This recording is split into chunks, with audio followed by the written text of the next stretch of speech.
And obviously, the other drivers have mentioned it's high degradation for you, mate. You had John Gillies hot in pursuit towards the end. Yeah, my tyres went real quick. I was surprised. It was about 3 laps in and I had nothing left, so I just had to hold him off for 7 more laps. Definitely not looking forward to the reverse grid, or you up for the challenge. I'll give it a crack. Well, all the best, mate, and Godspeed for the next race, and hopefully see you here at the end of the night. Thanks, mate. Adam Moore, ladies and gentlemen, with the podium of Stephen Banks and Kai Turner. Dean, not long now till the reverse grid. I'm excited. Yeah, look, it's gonna be very interesting viewing where those quicker guys are gonna elect to try and get their overtakes done, and you know, if the guys starting at the front can just keep their cars on track, they're going to be really difficult to get around. Like it's that hard here, so we could be up for a really surprise podium potentially in this second race. Could be a storm coming, ladies and gentlemen, or it could be one of the most amazing races we have seen all year in the RSRA Super 2 E Series, and it might put the Super Series on Tuesday night to a bit of shame. They might be able to learn something. We've seen some superb reverse grid racing from the Super 2 Series all year so far, and hopefully the boys tonight can back that one up again. Not long now to the race start, ladies and gentlemen. You saw the unofficial championship points so far, or the Triple Crown, if I can get it out right, the Triple Crown championship points so far, and we'll see how those pan out at the end of the night. Obviously, race one, we'll see. Well, your points will be going off what race one had to offer there and who finished where there. So coming into to the end of the night, that's all going to shape up quite differently. But there we go. There's the unofficial results there for the race so far, ladies and gentlemen. We'll let those scroll through for you. And that's where everyone's going to be sitting so far in the Triple Crown standings. Give or take a few bonus points as well. Don't forget you get 1 bonus point now for pole position. So that's going to be going to Kai Turner. And then you get 5 for a clean race. And we don't think we saw Kai Turner put a foot wrong that race. So Kai Turner could be walking away with an extra 6 bonus points after this round. And that's going to help himself not only in the Triple Crown, ladies and gentlemen, that's going to help him in the overall championship standings. And we've just got Craig Schultz at the moment going out and sweeping the track in our warm-up session. We're kind of just waiting to see what we get here, aren't we, Matty? Are we going to get a 16 we are. first, or are we going to get a second of 3 essentially super sprint format races? So.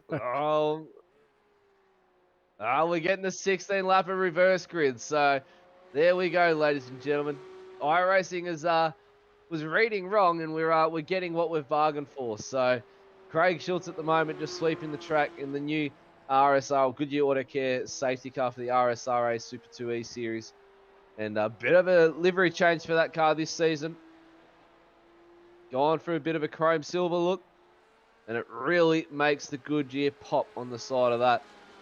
And hopefully we don't have to see that in the reverse grid tonight. We thought we'd almost see it with Timmy Mulford's accident, but he was able to get himself under steam again, and into the pits to get that car repaired and back out on track. He doesn't half mind giving it a fang, does he, Craig? When he's doing his safety car laps, we've seen him have a little moment at Phillip Island, but that hasn't deterred him. Still goes. No. Well, I guess if you're ready, you do the same thing. Dean, you were in here last night racing around Suzuka, so you'd be able to give it a good old fang in the safety car. And Craig Schultz at the moment putting in times of 2:08, so he's not quite wringing the neck out of it, but he's definitely given it a red hot crack to the limits where he doesn't make a fool of himself like he did at Phillip Island over Lukey Heights there at the just past the hay shed. Well, thank you very much. There we go. Goodyear Auto Care Marana, thank you very much. The safety car does look amazing, and I believe one from iLivery's painted this one, didn't he, JP? So big shout out to Ross from RSW Graphics for doing his amazing work. He did my livery on my supercar, and he did an absolutely flawless job of that. He's done an absolutely beautiful job of the safety car tonight. for the RSRA Super 2 E-Series. And thank you very much to Goodyear Auto Care Warana for supporting us in this. And not only that, it's not possible without the rest of the sponsors as well. DSL Welding Services, FU Suicide, Devon Stoves Designs, Blue Stampede Labour Hire, Simshed Broadcasting, Dragon RC, SDK Gaming, and Track Cams for Gourmet. And what amazing camera angles Track Cams brings to you. And we might be able to get, we should have got the helicopter, the view of the helicopter overlooking the circuit, Dean, at the very start in qualifying, because being able to watch it from a distance and being able to see all the cars go through the track at all different points was just an absolutely beautiful sight to see. Yeah, and mate, one of the few remaining figure 8 tracks as well, where the track does cross over itself, right there on screen now. So Yep. it's always good to see cars, going underneath and over the top at the same time. And Oran Park's another one on the iRacing platforms as well. And unfortunately, that's not back with us anymore. But here we go, ladies and gentlemen. Ignore the first person on the pole there. It's Rod Hollis leading him off the front row there. Mitch Campbell, Will Yersberg out of row 2. Jonathan Bain, Timmy Mulford, row 3. Daniel Leap, David Leslie, row 4. Andrew Johnson, Craig Casper, row 5. Tommy Foster and Scott Stevens will see themselves out of row 6. Row 7 will see Troy Allen, Jason Schooler line up next to each other. Robert Broad, Braden O'Loughlin out of row 13. Row 13, my apologies, row 8. Row 9, we'll see Peter Kelly, Corey Brand. Matt Whitaker and Stephen Martin out of row 10. Row 11, Stephen Lawrence, Ted Miller. Row 12, we'll see Alan Dawson and Stuart Crawford line up next to each other. Row Alan Dawson, Stuart Crawford. There we go. Tony Gaffer and Brian Cooper out of 13. John Gillies and Adam Moore out of 14. And row 15, we'll see Stephen Banks and Kai Turner starting from the very back of the grid. They're going to have their work cut out for them this race. It is a very, very long race grid to get through. But we've got lights up on screen at the moment. We're about to undertake the first reverse grid race of the season, and they're underway. Big light up of the rears by Jonathan Bain off the start line. Will Yersberg, Timmy Mulford get an absolute blistering start. Don't forget Timmy Mulford finished way down the back. We know he's got the pace to go, but can he go 16 laps? Through turn 1 they go. Craig Casper already off the track, and he's dropped immense amount of positions. There he is into the gravel trap at the back. Big curve jump there by Will Yersberg. Timmy Mulford's going to force position up on the inside as they make their way through the last S's.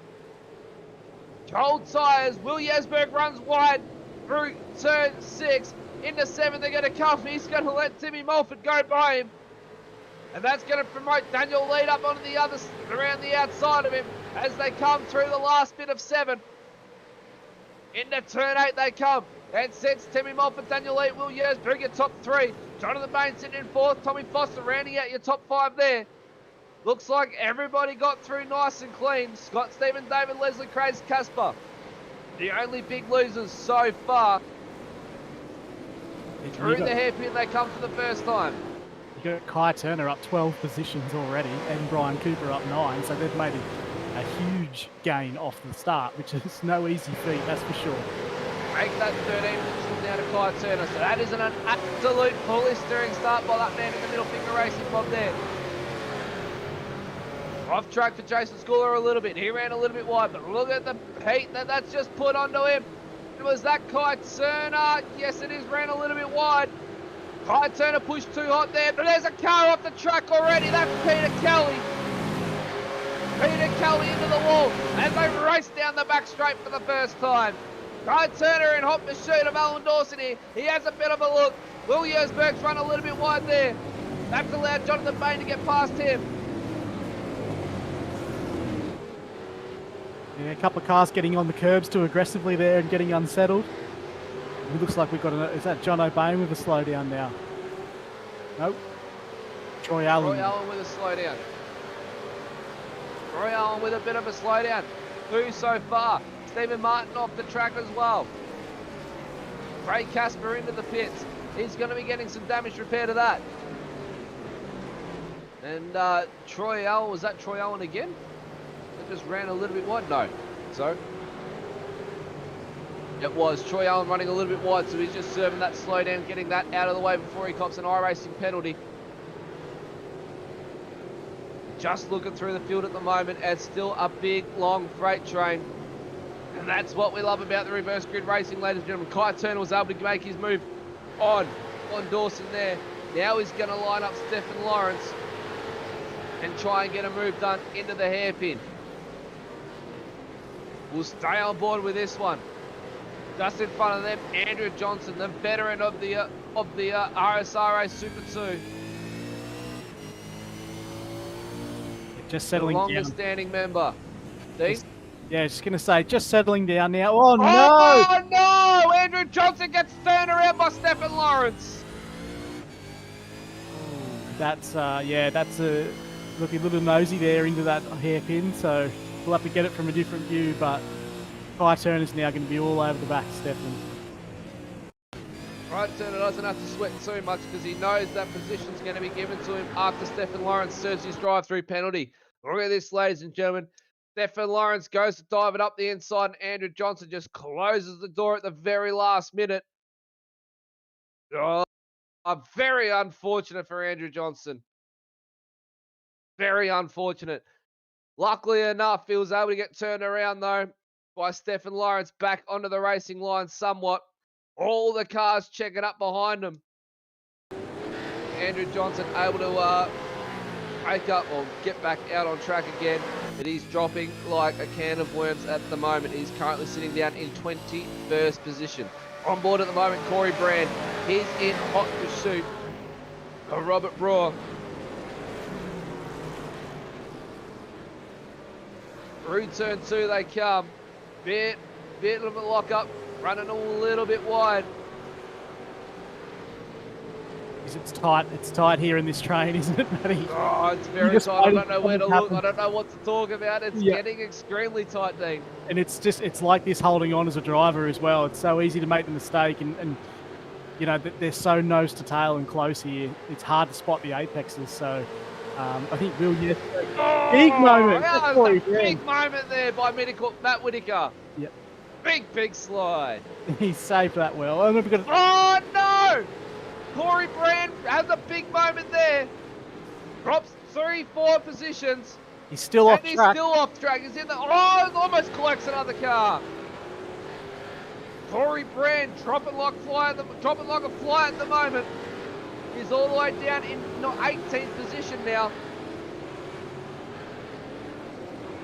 Trying to gather it back up. And Jason Schooler at the moment, all over the back of Will Yesberg. As I look up into the spoon curve, both of them run wide. That allows Robert Brewer to come up as well. Matt Whitaker there is just behind him. They're going to go 3 wide here, Matty. 3 wide, down the back straight behind you. How about this for a drag race? Oh, they come together! They all come together and was able to get away. Robert Brewer was the main causer of that one. 412 car contact on the 105, lap 1. Robert Brewer just came over onto the wall and pushed himself in the wall. And there's more chaos there at the chicane. We said it, ladies and gentlemen, there's going to be action, and it's happening on your screens right now. The RSRA Super 2 E-Series brought to you by the Sim Shed Broadcasting. Yeah, Dean, the boys have just got to settle down and find a groove. Is this Whitaker now making the pass? Yes, on Matt Whitaker on Will Yesberg. Oh, it's a big moment for Lee, was it? Yep, genuinely. So Tommy he's picked Foster. up. Tommy Foster, was it? So he's picked up 2. Whitaker's picked up 2 there, and now up to 5th.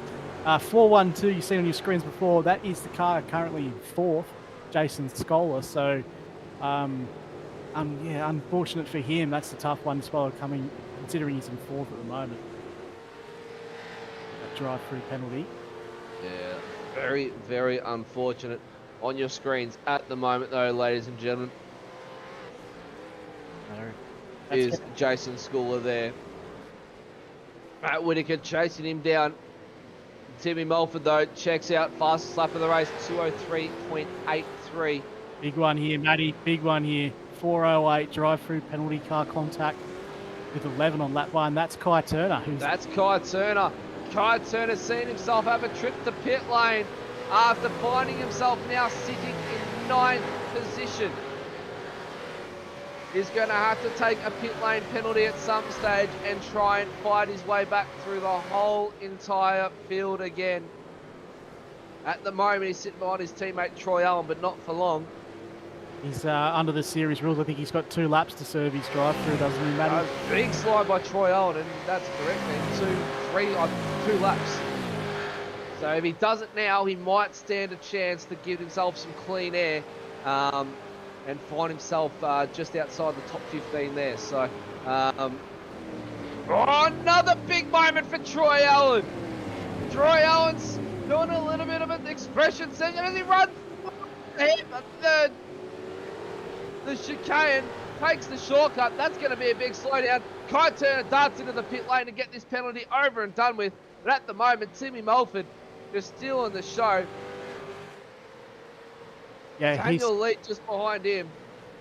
Yep, Daniel's done well just to hold on here, only a second back, but you know, Timmy's looking to capitalise on his reverse grid starting position. But yeah, he's come on quite considerably since joining up with Lassif in Phoenix Racing Team. So we know. Oh, that's Stuart Crawford around. Stuart Crawford around. Gets it going underway. Oh my goodness. Brian Cooper flashes by him like in a blink of an eye. Oh, no, he makes more contact. And that's the 97 of Braden O'Loughlin. That's an unsafe free draw in there by Stuart Crawford. I'll keep going to say Shane Crawford. And Kai Turner sees himself out in 24th position. So he's got a lot of work to do over the next 10 laps. And the drivers keep going the way they're going, and that's about to say a bit of smoke from one of the drivers there. That looks like Troy Allen there. Yep, Troy Allen just dropped a heap of positions. He did. He's all the way down in 12th position now. It's Jonathan Bain from the Middle Finger Racing boys doing him proud. He's up in 3rd position at the moment, holding strong. And look at this freight train all behind Tony Gaffer. Tony Gaffer, Adam Moore, Scott Stevens, Brian Cooper, Alan Dawson, Troy Allen, Stephen Lawrence, Braden O'Loughlin, Corey Brand, Stephen Martin. They just traded positions. Peter Kelly, and then Stuart Crawford bringing up the back end of that train. And what a race, or what a big battle pack that is. That's a battle for 8th position there, Dean. That stems all the way back to 22nd. Our timing screens are just red and yellow at the moment, aren't they? So they're lighting up like a Christmas tree. I have a replay for you, ladies and gentlemen. This is Banks on Miller. Miller runs a little bit wide. Banks just gets the good drive. And by the looks of it, Banks is supporting a little bit of, Miller's supporting a little bit of aero damage. I should say a lot of aero damage. Not a lot. He's missing the boot and he's missing the front splitter. So he's Banks made that pass very, very comfortably down the back straight with an injured Stead Miller. And he's just going to battle on until he can get himself to the end of the race. And at the moment, we're looking at Tony Gaffer more battling out there. And oh, look at this through turn 2, ladies and gentlemen. That's Stuart Crawford. They're bumping and grinding with the Century Motorsports boys. It's Dodgem cars at the moment, ladies and gentlemen. The Century boys out in a big heat tonight. There's a number of them in this series. Quite a big dominant performance by these guys. Yep, so that's Martin, Brand, and Jason Schooler all getting around Stewie Crawford there, who just got beat up with nowhere to go. Yeah, quite aggressive there in the mid-pack. You know, back on another... Very aggressive. Yeah, back to Stephen Banks. He's now up 23 positions, so that's the most by anyone in this race so far in sixth spot. Adam Moore in 9th, up 19. Timmy Mulford up 5, Daniel Lead up 5, Jonathan Bain rounding out your top 3 there. He's up 2 as well. On board at the moment with Troy Allen, and Timmy Mulford's actually about to come round. He's the final corner at the moment, so we might skip to him, ladies and gentlemen. Get a crank up the volume moment for the first time in the reverse grid racing and have a bit of a break right now. So crank up the volume to 100 and have a listen to Timmy Mulford doing things with the Phoenix Racing.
How about that, ladies and gentlemen? It's lining up the front of the field there. Car 052 having a drive-through penalty there. The car contact. And at the moment, Daniel Leet has made up immense ground to Timmy Mulford. And he's really putting the pressure on. Jonathan Bain's following suit as well. So that could mean Timmy Mulford's tyres are starting to wreak havoc on him. They're going to start screaming for new life. And no pit stops in a reverse grid race, ladies and gentlemen. It's an all-out sprint race. And Dean, this is really going to test the drivers now. Yes, we were just talking off air then, you know, if there's been a moment here in terms of sliding or lighting the rears up or whatnot, you carry this for several laps, bit of tyre wear, and Daniel's made up over a second there in one lap, so potentially a little error there. He's coming right up now. How's his run out of this corner? Not good enough for a dive into the hairpin up here, but yeah, Timmy's been pretty faultless up to this point, but yeah, mate, this is going to come alive now and see how these guys go. Yeah, 10 laps is generally about the life cycle of the tyre, so they've got to get it to 16. So if you haven't looked after your tyres, you're about to have one hell of a hard second half of this race. It's Daniel Leet, Jonathan Bain going to start putting the pressure on. They both work together to make their way back to the back bumper of Timmy Mulford. And it's Matt Whitaker, Stephen Banks rounding out your top 5. Tommy Foster, Adam Moore, Scott Stevens, Alan Dawson, Brian Cooper rounding out your top 10. And after that drive-through penalty for Kyle Turner, saw him down in his 24th position. He's now made himself all the way back up to 17. So he's on the hard charge at the moment. But the biggest mover so far, Stephen Banks, fastest lap of the race, 203.71, and sees himself in the top 5. So he could be on for a podium position here and the round win. Yeah, it's been a good drive here from Stephen, just, you know, relatively low fuss in both races, and he's done a great job to keep his nose clean in what's otherwise been a pretty high attrition rate race, Matty. Yeah, it has been. It's been very fast-paced as well. I mean, they're lapping in 204s, high 203s, low 204s. So the boys are doing an exceptional job as Alan Dawson making up another position there. He's now up 15 positions, and he's going to start hunting down Adam Moore. He's only 1.9 seconds up the road from him. Brian Cooper going to try and get around Scott Stevens now and put the pressure on him. As Kai Turner is now in 15th position as he makes his way around the outside there of Braden O'Loughlin. And he's chasing after Jason Schooler now, who's currently in 14th where he started and soldiering on through the end of the race. Andrew Johnson, though, after that big incident at the hairpin, he sees himself sitting down in 20th position as well. He's dropped 11 from where he started, so hopefully he can recover a little bit from there. But a very wounded Scott Stevens at the moment with a lot of aero missing. Yeah, so it's that Braden O'Loughlin doing his best impersonation of a Vauxhall Corsa. Sorry, Braden O'Loughlin, my apologies. Yeah, he's the best impersonation of a Vauxhall there. What they used to be called, the Holden Barinas, that's it. The Barina. That's right, the Holden Barina. And look at this, Daniel Leet still all over the back bumper of Timmy Mulford. Jonathan Bain's just dropped off just a little bit, just a fraction to see what these boys do. Daniel Leet's going to have the run down here, down the back straight. Jonathan Bain as well. They're both in the slipstream. What's Timmy Mulford going to do? Car 105 contact with 006 on lap 3. I believe the 105. Troy Allen. Troy Allen. The Troy Allen not having a night to remember tonight. They come into the chicane again. Big lock-up. Yeah, little mistake. Big lock-up by Daniel Leet. They both had a little bit of an error in the chicane there, and Jono's now right on the back. This is heating up really nicely here, Matty. We've got a 3-car breakaway at the front of the field. They're out by 8 seconds, and they're nose to tail. So we're going to have a 3-car battle all the way to the end here. I am looking forward to this battle immensely. Jonathan Bain, one of my favourite drivers in the Super 2. The chief race control steward on a Tuesday night, and then jumps into the seat on a Wednesday night and wrestles these 650 horsepower buses around the circuit. Nice chicane executed there by looks of Kai Turner. That was Troy Allen maybe. And that was Kai Turner, sorry, around Jason Schooler. So he's in 14th. Look at this, 2 wide. And that's Tony Gaffer, I believe. There's Thomas Foster dropping a few more Tommy positions. Foster. Yeah. Well, at least you know the car numbers better than I do, Dino. That's why I've got you as my co-commentator to be able to fix up all my errors that I make. But Daniel Lead at the moment putting big pressure now. He's only 0.2 away from Timmy Mulford as they approach the hairpin. Can he make a move and get the run? Takes a little bit of a wider line. Tries to get the power down early. They both get a good run out of the hairpin. Jonathan Bain couldn't follow. Now it's the run up to the spoon curve. The big, long right-hander of 12. 408, contact with the 052 on lap 3. That's Kai Turner again, That's is it? Kai Turner again. Kai Turner is seeing himself take a trip to the pit lane once again, and that puts him out of all contention tonight.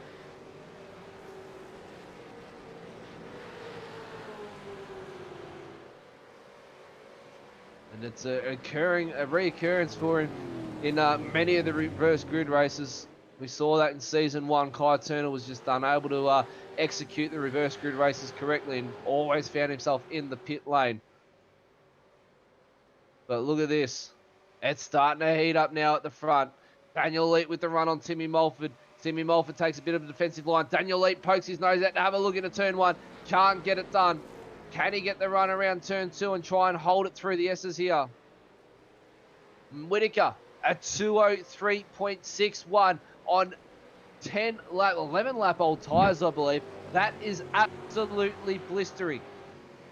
That is a fast lap by Matt Whitaker in 4th position. So he's going to try and hunt down Jonathan Bain now. He's on a mission. He knows he doesn't have much time to go. But look at this. Daniel Leet is not letting Timmy Mulford go at all. Wherever Timmy Mulford goes, Daniel Leet goes as well. All over the back bumper. Almost trading paint with one another. Yeah, Big curb jump by Mulford. he's been impressive here, Daniel, for his 2nd race in the series. He hasn't let Mulford go at all. Right from I think the gap at its largest was just over 1 second, and that's for the entirety of this race since lap 1. He's applying good pressure here to Timmy. Timmy Mulford just getting the tyres worked nice and evenly. Getting the power down smoothly, and you can see it there out of the hairpin. He was able to skip away to nearly half a second. Matt Whitaker now really hunting down these top 3. He's only 6.8 seconds away. And right onto the back bumper again. Daniel Leet goes. Very deep breaker, Daniel is. But just can't get the power down to chase after Mulford. Yeah, it's running down the straight. He's not going to be far enough. He's going to have a look. He's starting to show the nose a bit. See if he can't coach Timmy into trying to take the defensive line. Is he going to be game enough here into the chicane? He has another look. Still no bite, though, from Timmy. So, look, it looks like on Timmy's car, he's struggling. Oh, Timmy runs a little bit wide. Timmy runs a little bit wide. Daniel Leet pops into the slipstream. A little bit of aero wash as they come through the final corner. Pucks right back into the slipstream again. He's going to try and pressure Mulford into making a mistake. He keeps showing the nose. He's waiting for Mulford to make that mistake. To run a little bit wide. Big lock up by Jonathan Bain. As he makes his way back up onto the back bumper of Leet now. The longer these 3 keep battling, the more Matt Whitaker gets to make up the ground. 7 seconds now on lap 12 of 16. I don't think Whitaker's going to have enough time, but he's absolutely crunching the time out of these guys. 6.8 seconds now. As it's a 3-way battle for the lead, ladies and gentlemen. The first reverse grid race of season 3. And look at this 4-way battle at the moment. Oh, a big lock up and they run wide. Right out of turn 1 into turn 2. And that's Tony Gaffer, Peter Kelly, Stephen Martin, and Jason Schooler battling it out there. Geez, how's they held on to that? I thought that was going to be a car in the grass there with a little bit of banging doors.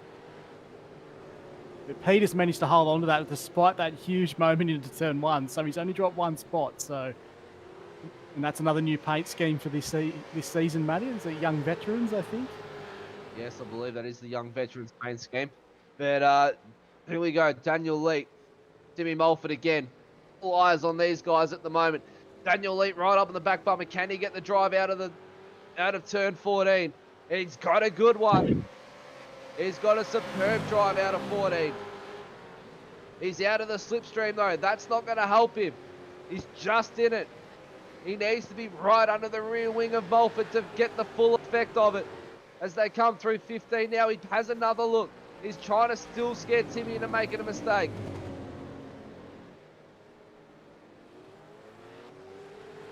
Yeah. I was about to say a little bit earlier, Matty, that it looks like on Tim's car, his turn in isn't necessarily that great into the corner, but on exit, he seems to have a much better traction and he's able to get the power down, which has given him. We're seeing Daniel catch up through these tight technical spots. When it comes to the moment where he needs to execute the overtake, he's just not getting that traction onto the straight. So it looks like that could be a setup change there for Timmy's car. It might just be playing with the roll bars just a little bit. And look at this now, ladies and gentlemen. The position has changed.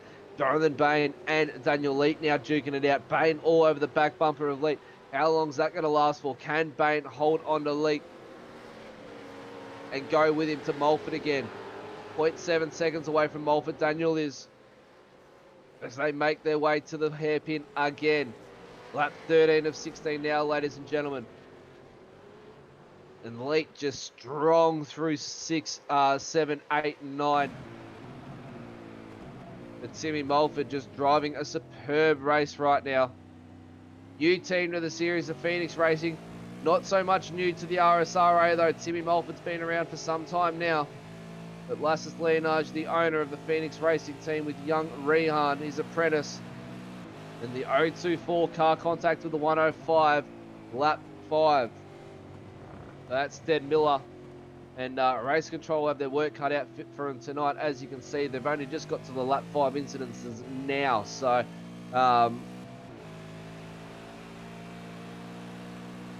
Daniel Leet half a second behind Mulford now. So, I think Daniel Leet's used up all his available tyres trying to get around Mulford.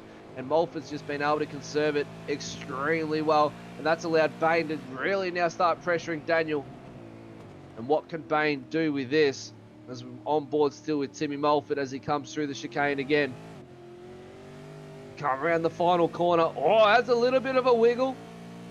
A little bit of a squirm. Almost thought he was diving into pit lane there.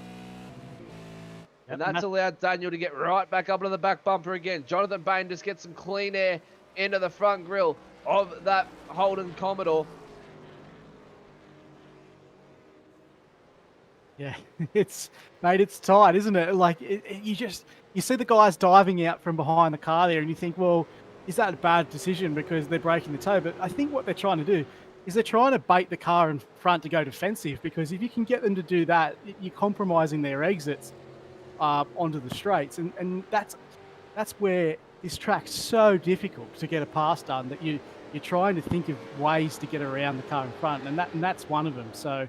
You want to look for a big dive into turn 1, into the chicane, last corner as well, to try and change the car in front's approach to how they're going to go through there and potentially be slower on the straight. But, such a high-speed track as well, Dean. It makes it extremely hard. And ladies and gentlemen, that's one really tough thing. Is the lead has a big dive onto the back bumper of Mulford into the hairpin. That just goes to show how late on the brakes Leet can go. And the high pace nature of this track and the amount of aero wash and the slipstream effect that plays effect around here is absolutely incredible. And it just goes to show how hard it is to get the overtake move done. I mean, Daniel Leeds had ample amount of opportunities to get around Mulford, but just can't get it done due to this aero wash.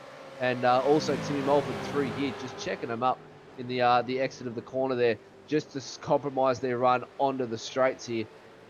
And it's a very good technical drive by Mulford right now. Yeah, he's done really well in basically concentrating on his corner exit, because he knows if he can nail the corner exit, it's nigh impossible for the car behind to have a strong enough draft to get around you. So he's doing exactly what he needs to do and just focus on the exit more so than, you see Daniel big lunges into the corner, but then he's not necessarily quick out of the corner. Timmy's just played that strategy really well. Through turn 1 they come again into 2. Lap 15 of 16. The boys are running out of time. Leet runs a little bit wider than Mulford. You can see the different lines they're taking here on the drone cam. What a spectacular view that is. as they run up through the S's and around into turn 7. They will come.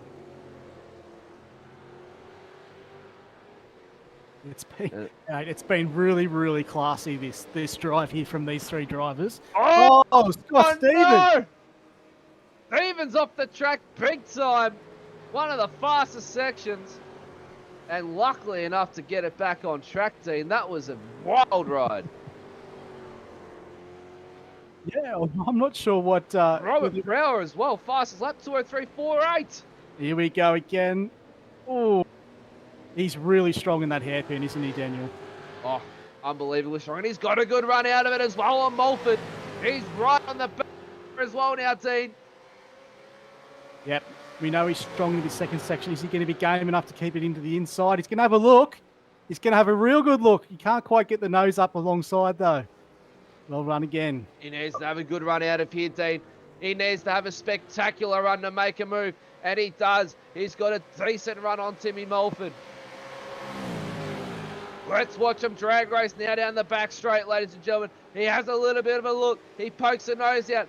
Tries to prompt Mulford into running in the defensive line. That compromises his line, though, going through turn 15. What can he do into the chicane? He prompts it out again. He's playing defensive to Bain. He knows Bain wants the position as well. That's going to compromise his run now on Mulford. So Bain and Leet now duking it out again. Yep.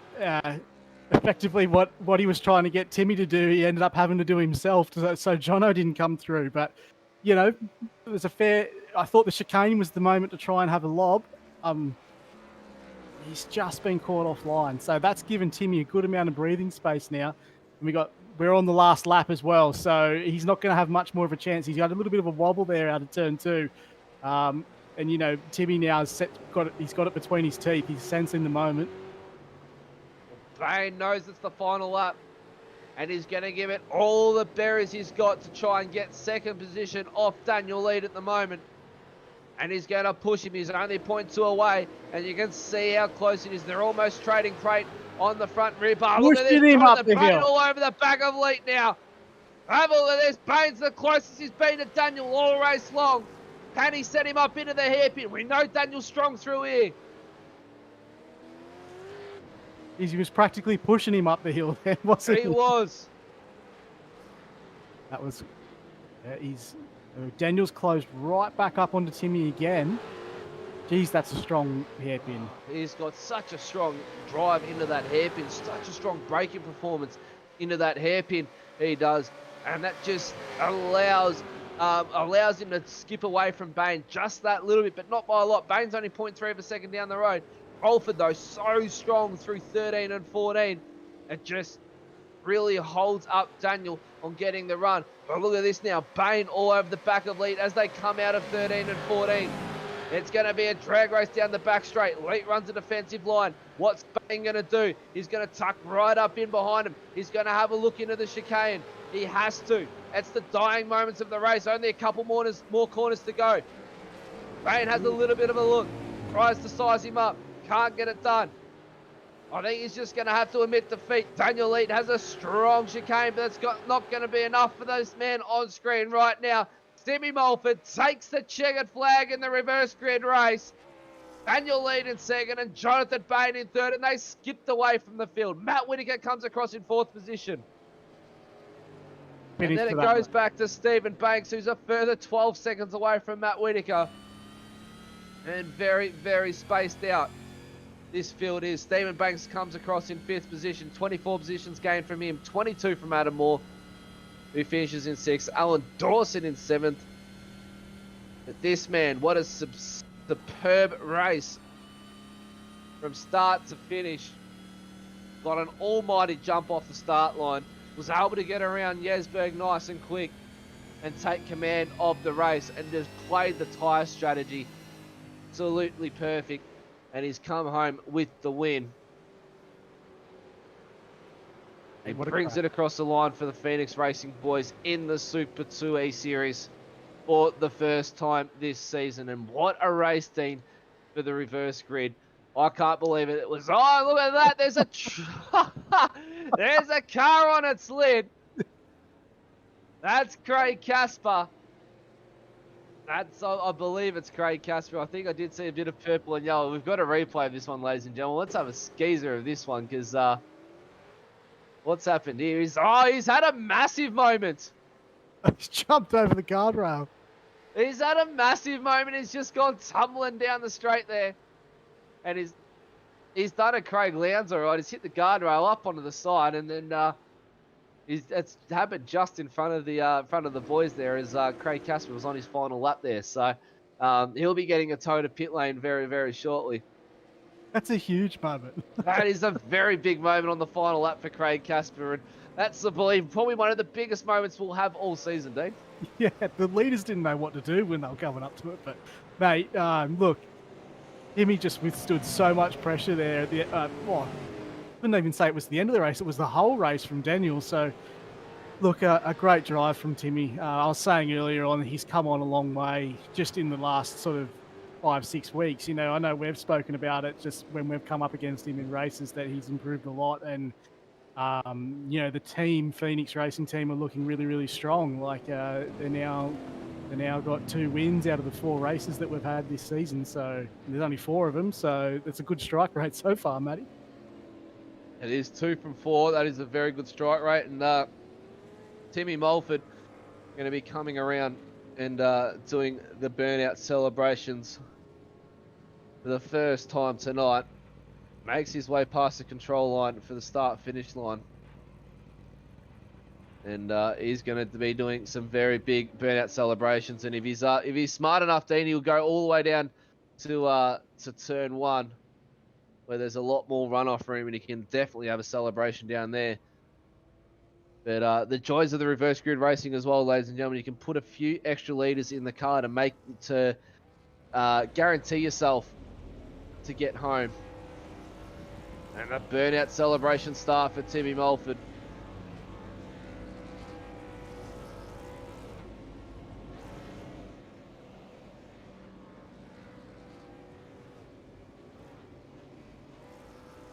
What a sensational burnout too. Just misses the grass just there. And he's going to hit it right about now.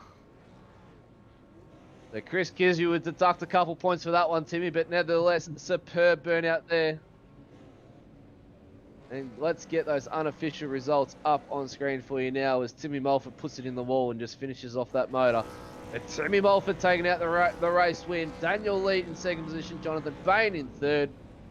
Matt Whitaker in 4th.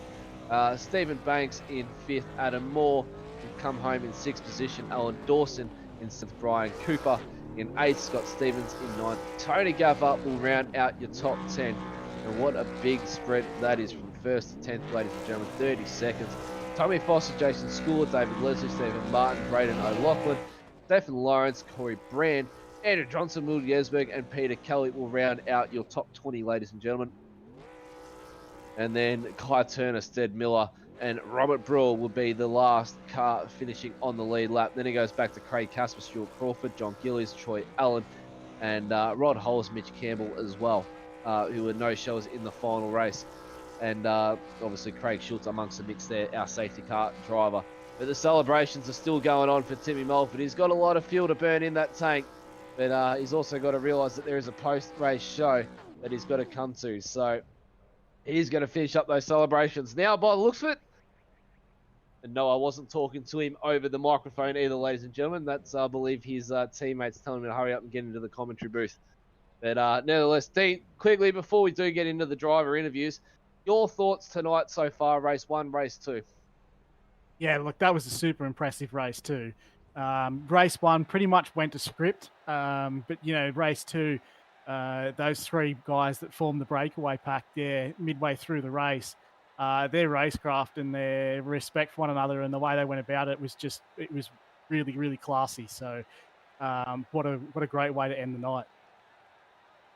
Yeah, extremely classy. A little bit of mayhem, though, in race 2. Nevertheless, though, it was able to sort itself out. And we were able to go safety car free all night long. So not a bad way to end the night. But now we've got all drivers in the booth with us. We'll start off with our 3rd place sitter, Jonathan Bain, our chief steward of the race control. Mate, congratulations on yet another podium and taking out 3rd position. really started to put the pressure on Daniel Leet towards the end of the race and managed to make up the gap, and then just couldn't quite find a way past him.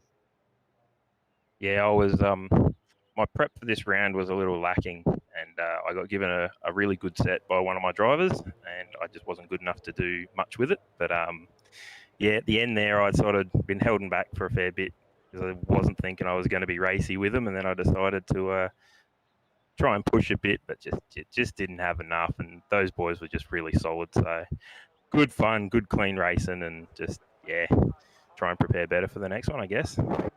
Mate, I heard in the warm up, I was just amongst the race control chat pre-race, and just listening into what was going on, and the words came out of Cheryl's mouth, where I think Jonathan needs as much track time as he can get, and was hoping the third race would come from iRacing. How much preparation did you have coming into tonight? Because I did hear that you had a big off in the warm up session.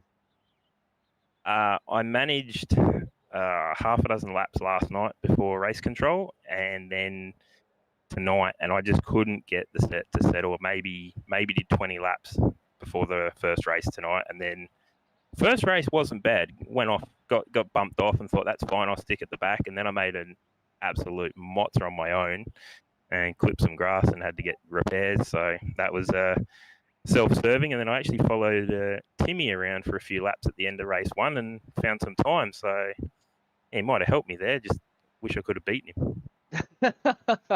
Mate, nevertheless, you had a superb reverse grid race. We know you're a strong contender in the reverse grid races as well. A bit of a favourite of yours, I see. I love battling. I love psyching people out or finding how to get past people. But just, I got to admit, I was a little further forward than I was planning. Well, mate, nevertheless, you had a superb night. Congratulations on P3. You know the drill, obviously. You've been up here a couple times now. Stick around because we will come back and ask a couple more sponsors from you at the end.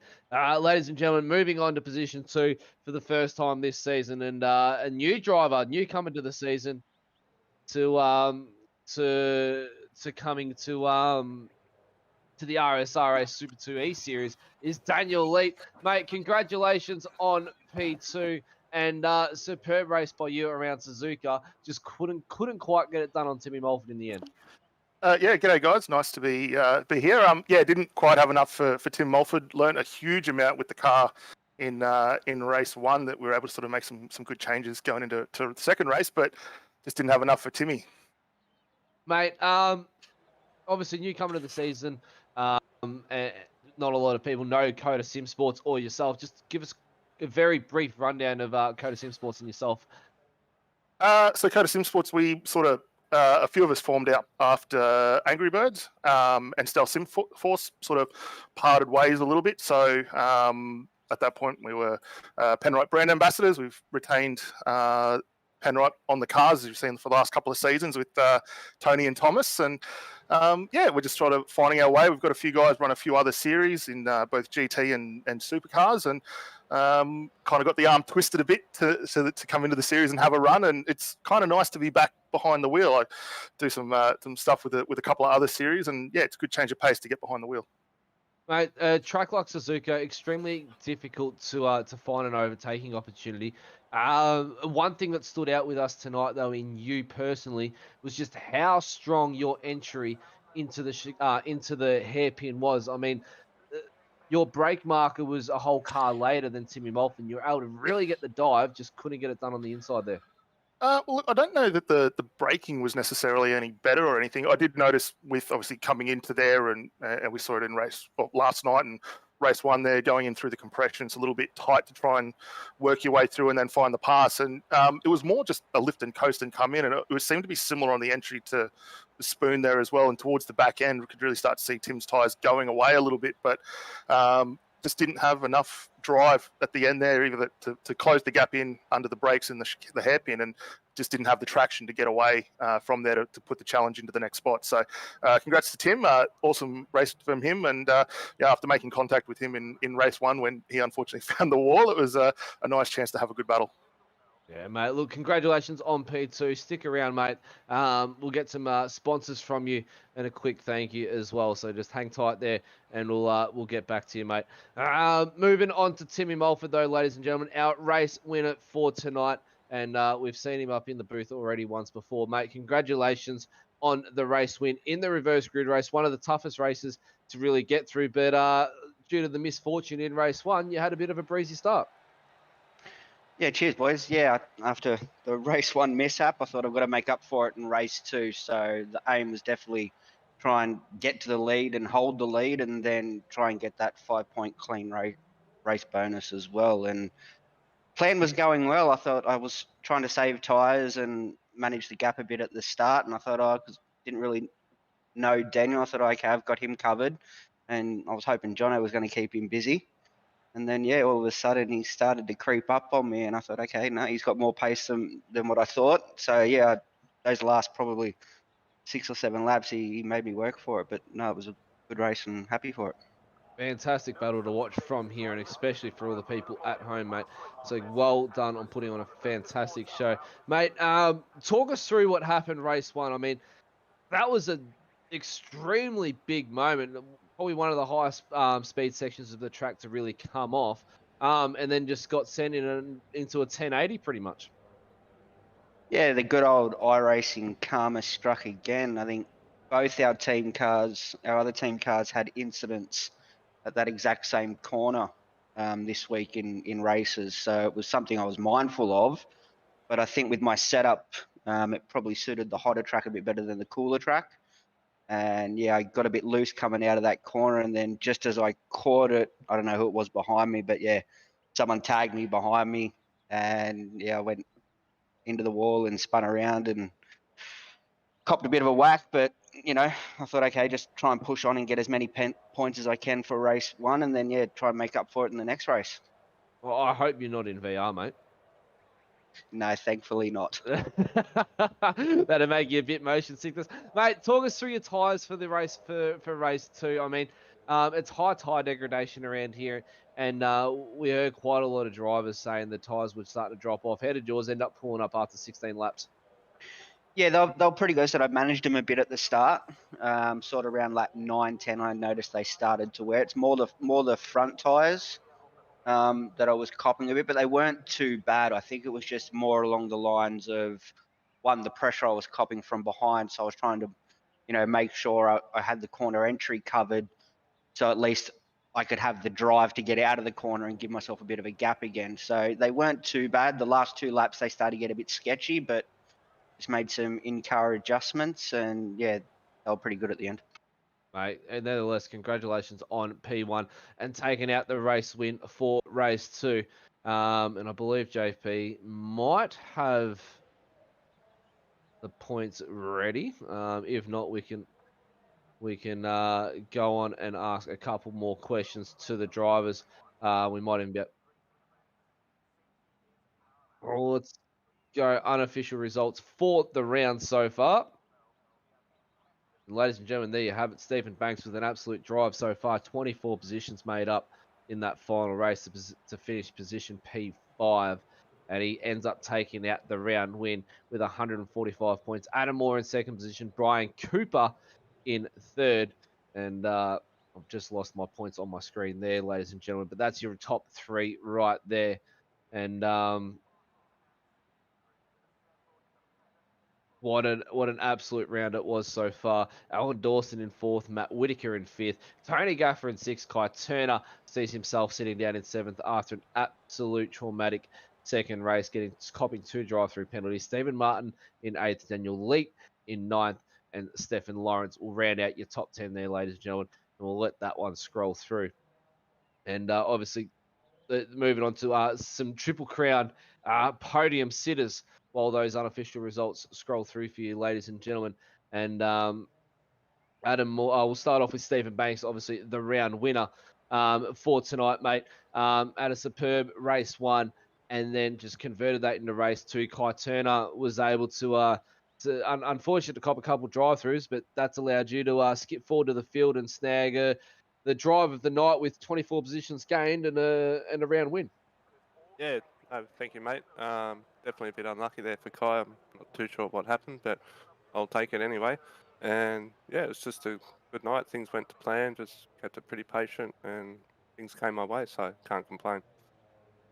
Fair bit of traffic to negotiate with the reverse grid, mate, or did it sort of all pan itself out with the amount of incidences that happened out on track tonight?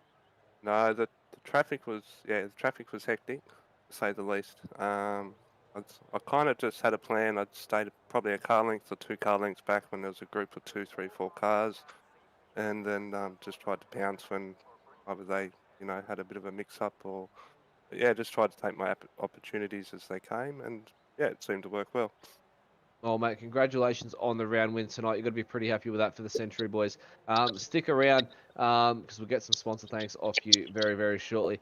Moving on, though, ladies and gentlemen, to our second position getter for the round, Adam Moore.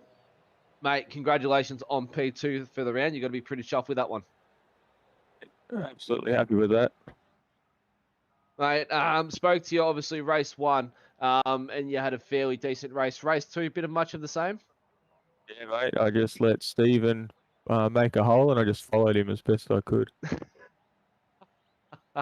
Bit of follow the leader, mate. That's the way to do it. And you held on to him pretty good. You finished just behind him there in 6th position, made up 22 positions as well. So obviously another star driver of the night for you.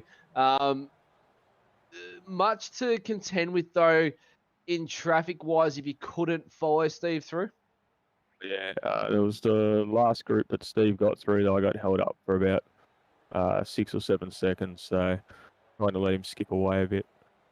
But yeah, nearly every turn there was a blockade. You reckon you could have had him though at the end of the race if it hadn't have been for that little blockade that you encountered? I was catching him, but he might have been saving tyres or saving fuel, so I don't know. Oh, there we go, mate. Look, congratulations on P2.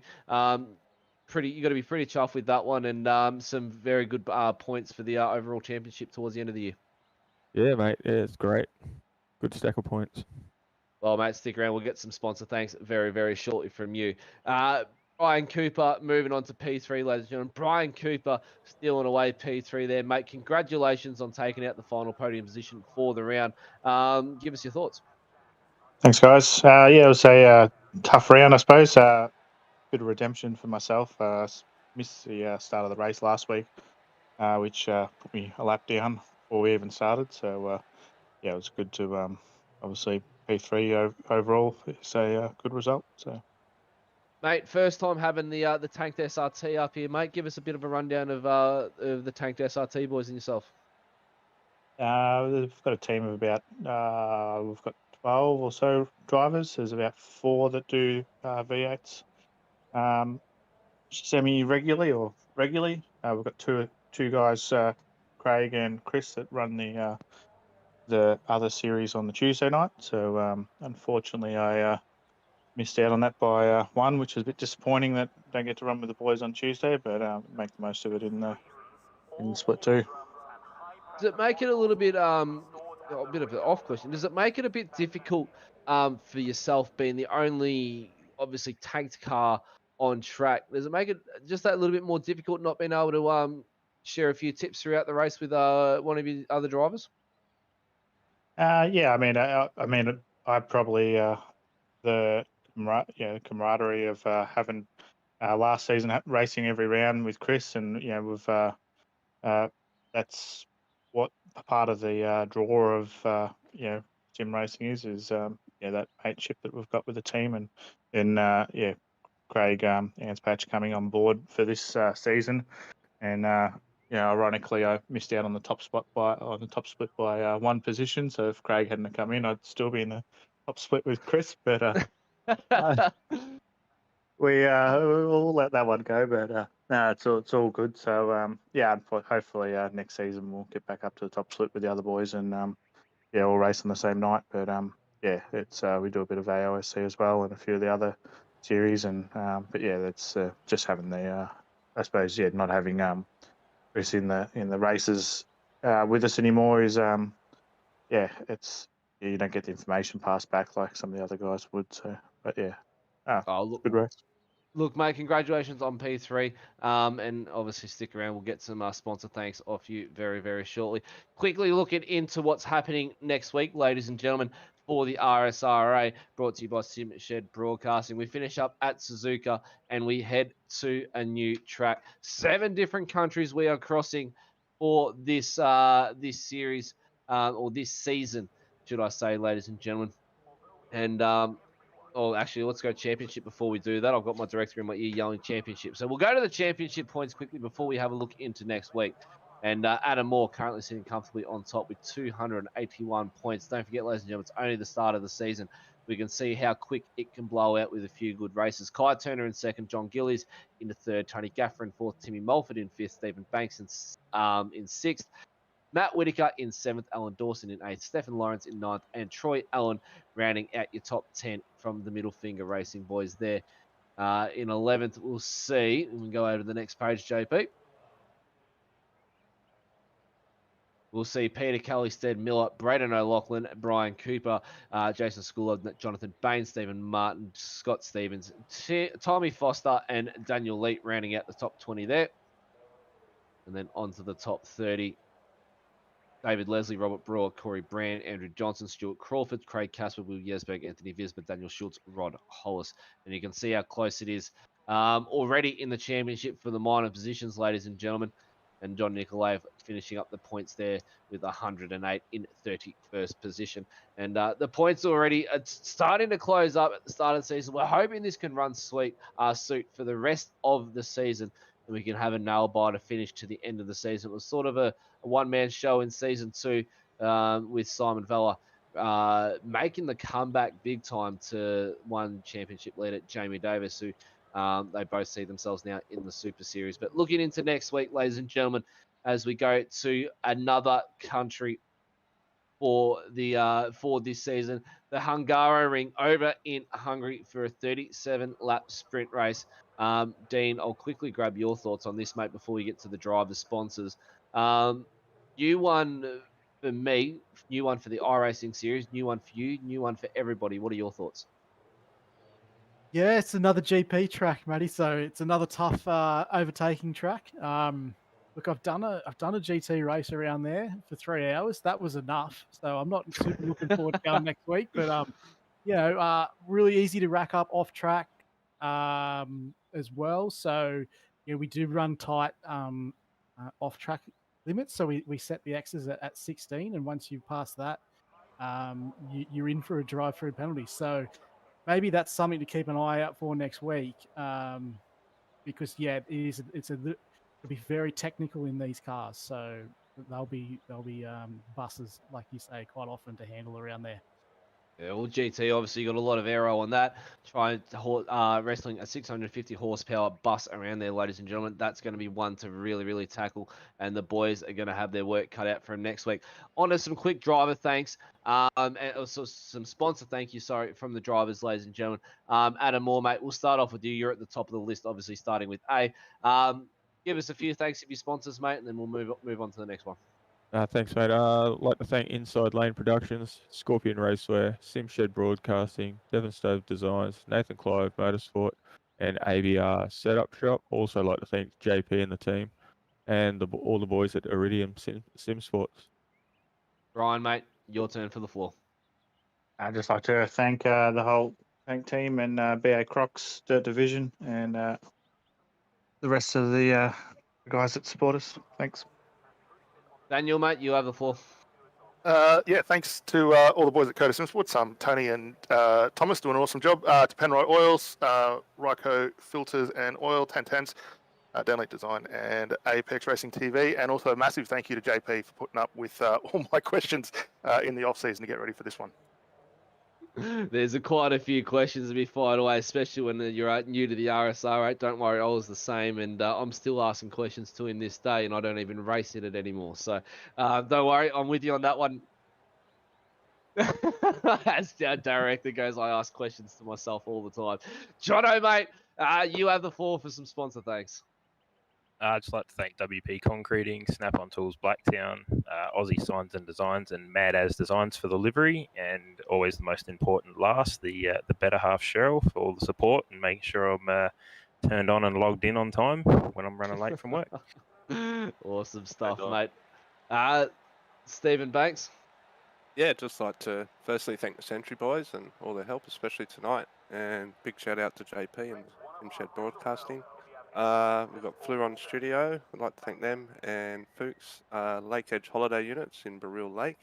And last but definitely not least is the KFC. So make sure you download your app today to make sure you're up to date with all the latest specials. Mate, Simon Valley used to give us the special for the week. So what's the special this week? I think they're doing their Tuesdays at the moment, and their Tuesday deals are $9.95. There we go. All right, well, thank you very much for that one. Don't forget to get your KFC, ladies and gentlemen. I wish I could get some myself, but I'm stuck in isolation at the moment after being to a tier 1 site in Victoria.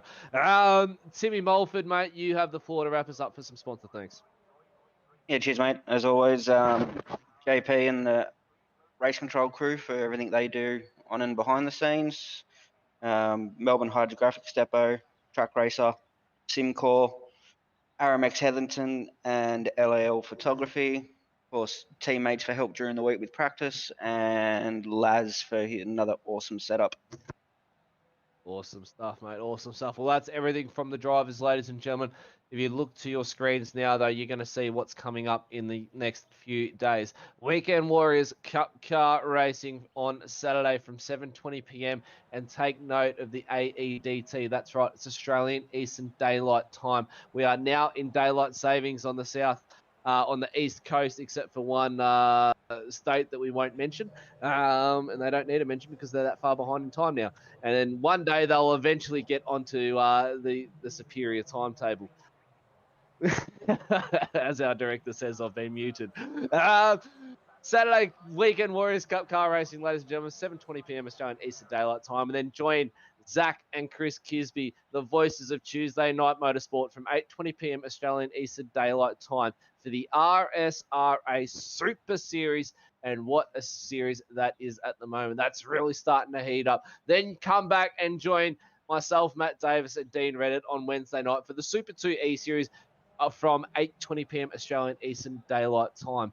And obviously, none of this would be possible without Goodyear Auto Care Warana with their ongoing support for JP. How long's Goodyear been with us now for? That's quite a number of seasons.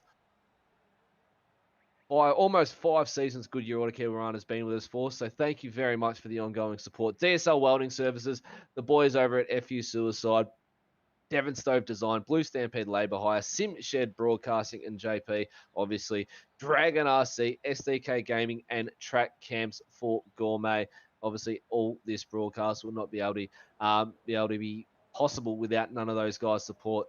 And obviously, our director behind the scenes, JP, who stays up countless hours every night to get everything sorted so we can go racing on a Tuesday and Wednesday night, and also on a Saturday night as well.